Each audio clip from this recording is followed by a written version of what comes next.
সন্ত্ৰাসবাদৰ ওপৰত মানৱতাৰ জয়। অপাৰেশ্যন সিন্দুৰত ভাৰতীয় সেনাই জ্বলালে সন্ত্ৰাসবাদৰ ৰাৱণ। ৰাষ্ট্ৰপতি দ্ৰৌপদী মুৰ্মুৱে ক'লে ভালৰ জয় আৰু বেয়াৰ অন্ত হ'বই। জাতি ৰক্ষাৰ বাবে নিয়োজিত সৈনিকসকলক চেলুট জনালে ৰাষ্ট্ৰপতিয়ে। সন্ত্ৰাসবাদৰ দানৱে মানৱতাক আক্ৰমণ কৰে আৰু এনে পৰিস্থিতিত ইয়াক দমন কৰাটো অতি প্ৰয়োজনীয় হৈ পৰে। এই দিশত ভাৰতীয় সেনাই চলোৱা অপাৰেশ্যন সিন্দুৰ সন্ত্ৰাসবাদৰ ৰাৱণৰ ওপৰত মানৱতাৰ বিজয়ৰ প্ৰতীক। ইয়াৰ বাবে ভাৰত মাক ৰক্ষাৰ বাবে নিয়োজিত জোৱানসকলক আমি সকলোৱে প্ৰণাম জনাইছো। বিজয় দশমীৰ এই শুভক্ষণত ভাৰতে পুনৰবাৰ পাকিস্তানলৈ এক শক্তিশালী বাৰ্তা প্ৰেৰণ কৰিছে।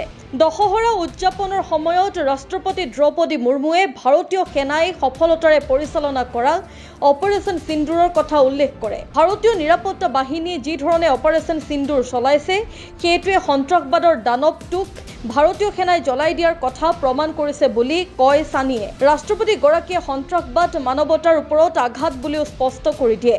গতিকে ইয়াক দমন কৰাটো কেৱল প্ৰয়োজনীয় নহয়, মানৱতাৰ সুৰক্ষাৰ বাবেও অতি প্ৰয়োজনীয়।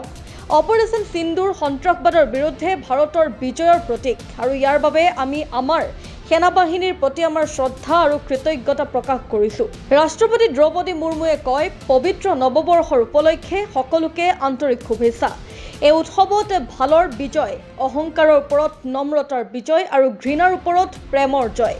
সন্ত্ৰাসবাদৰ দানৱে যেতিয়া মানৱতাক আক্ৰমণ কৰে তেতিয়া ইয়াক দমন কৰাটো অতি প্ৰয়োজনীয় হৈ পৰে। ভাৰতীয় সেনাবাহিনীৰ দ্বাৰা পৰিচালিত অপাৰেশ্যন সিন্দুৰে মানৱ জাতিৰ দানৱৰ ওপৰত বিজয়ৰ প্ৰতীক। এই উপলক্ষে ৰাষ্ট্ৰপতিয়ে বিজয় দশমী কেৱল প্ৰতীকী উদযাপন নহয় বুলিও উল্লেখ কৰে, আমাৰ ভিতৰত থকা অশুভতাক নিৰ্মূল কৰাৰ সুযোগো। তেওঁ কয় যে ৰামে ৰাৱণক পৰাস্ত কৰাৰ দিনৰে পৰা এই উৎসৱ পালন কৰি অহাৰ বিপৰীতে প্ৰতি বছৰে প্ৰতীকী ৰাৱণ সজীৱ হৈ উঠে। ইয়াৰ অৰ্থ হ'ল মানুহৰ ভিতৰত দুষ্টতা আৰু নেতিবাচকতাক পৰাস্ত কৰাটো গুৰুত্বপূৰ্ণ।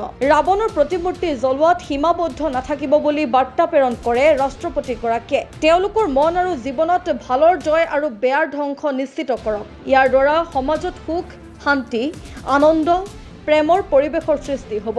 এই অনুষ্ঠানৰ সময়ত দিল্লীত বৰষুণৰ বতৰৰ সৃষ্টি হৈছিল যদিও ইয়াৰ পিছতো জনসমাগম উদযাপনত অংশগ্ৰহণ কৰি নিজৰ মনোভাৱ আৰু দেশপ্ৰেম প্ৰদৰ্শন কৰে। ৰাষ্ট্ৰপতিগৰাকীয়ে দেশবাসীক পৰামৰ্শ দিয়ে যে তেওঁলোকৰ হৃদয়ৰ ভিতৰত থকা নেতিবাচকতা আৰু ঘৃণা দূৰ কৰাটো ৰাৱণৰ প্ৰতীকী প্ৰতিমূৰ্তি জ্বলোৱাৰ দৰে গুৰুত্বপূৰ্ণ। অপাৰেশ্যন সিন্দুৰ আৰু এই বিজয়া দশমীৰ বাৰ্তাই স্পষ্ট কৰি দিছে যে ভাৰত কেৱল বাহ্যিক সন্ত্ৰাসবাদৰ বিৰুদ্ধে সংকল্পবদ্ধ নহয়, নিজৰ নাগৰিক আৰু মানৱতাক ৰক্ষা কৰিবলৈ সদায় সাজু।